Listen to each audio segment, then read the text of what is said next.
Oh, yes, Donald Trump loves to talk about how much winning he does, except for most of the time, he really isn't winning. And in this breaking story, he is especially losing a lot this week. And he's losing again on a Saturday. Wait until you see this breaking story because we called it coming and now it's here and you're going to want to see it because he may like to try to pretend things aren't about revenge and retribution, and yet we know this very small man is all about petty attempts at revenge. Remember this? The day after a federal grand jury indicted former FBI Director James Comey, President Trump said the charges were not motivated by retribution. And of course, Donald said that. I think I would have treated different groups differently. I would have wiped the floor with the guys that weren't loyal. And the truth of the matter is Comey was crystal clear. I stand by what the testimony you summarized. Comey insists he's innocent. There'll be others. I mean, they're corrupt. My heart is broken for the Department of Justice, but I have great confidence in the federal judicial system, and I'm innocent. So let's have a trial. The indictment comes 6 days after Trump publicly urged his Attorney General Pam Bondi to go after his enemies, including Comey. But Donald likes to try to pretend that he's not a loyalist and doesn't want revenge. Really? We have to act fast. If they're not guilty, that's fine.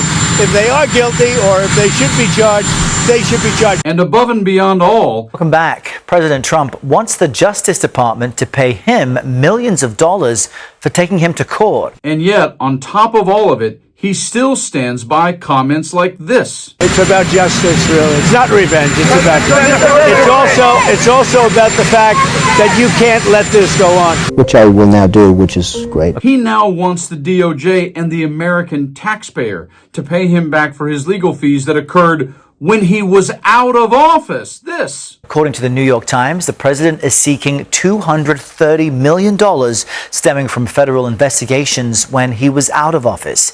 They are sick, radical left people, and they can't get away with it. Now, these would be taxpayer dollars approved by the Justice Department. But you know, like Don said, it's really not about revenge. Right, Donald? You know, I love getting even with people, but I will wipe. You love getting even. Oh, absolutely.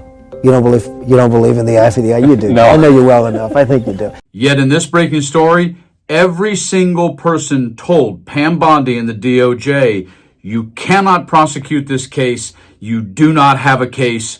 Do not do it. And one of the attorneys even quit because he refused to be Trump's whipping boy. But Pam Bondi, Blondie Bondi, stepped right up to the plate and jumped on it, and Trump gave it to Lindsey Halligan. And in this breaking story, this is yet another example in real time of how wrong Donald Trump is almost every single time. Check this out. Breaking news, James Comey case coming apart at the seams as crucial evidence collapses, report. The Department of Justice's case against former FBI Director James Comey appears to be unraveling, with new evidence casting significant doubt on the prosecution's central allegations, the New Republic wrote. Prosecutors claim Comey lied during 2020 Senate testimony when he denied authorizing an anonymous FBI source to speak to news outlets about the Bureau's Hillary Clinton investigation, with the alleged source being identified as attorney Dan Richman. But newly revealed documents show Richman wasn't even employed by the FBI at the time,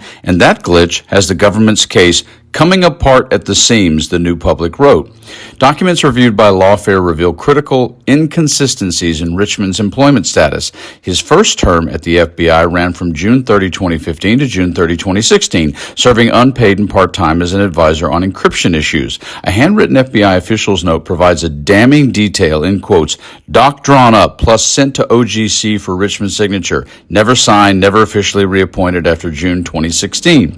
That suggests that all evidence prosecutors cited occurred outside Richman's periods of employment at the FBI, the New Republic reported. The DOJ referenced an email chain from October 29 to November 2, 2016, after Richman's first term ended, and emails and text exchanges in 2017. The case is further complicated by additional judicial scrutiny. One magistrate judge has already demanded prosecutors stop examining Comey and Richman's communications, concerned about potential attorney-client attorney-client privilege violations. A federal judge is now seeking a complete account of the grand jury proceedings after interim U.S. Attorney Lindsay Halligan submitted only a partial record, suggesting the government's case may be even more precarious than initially thought. You know what they call that, Donald? They call that just desserts, which clearly you've had too many of in your lifetime. But this is going to continue to happen. Trump has been too arrogant, too hubristic, and moved too fast on too many things with no care, acting like a king and trying to destroy the judicial branch and basically emasculate the legislative branch, or at least have his sycophants do his bidding for him. But when you move that fast, other things move that fast as well. And like James Comey said, yeah, let's go to trial, big boy. And now you're screwed, Donald. You betcha. You guys like and share the video, subscribe to the channel, and have a beautiful Saturday. Stay frosty.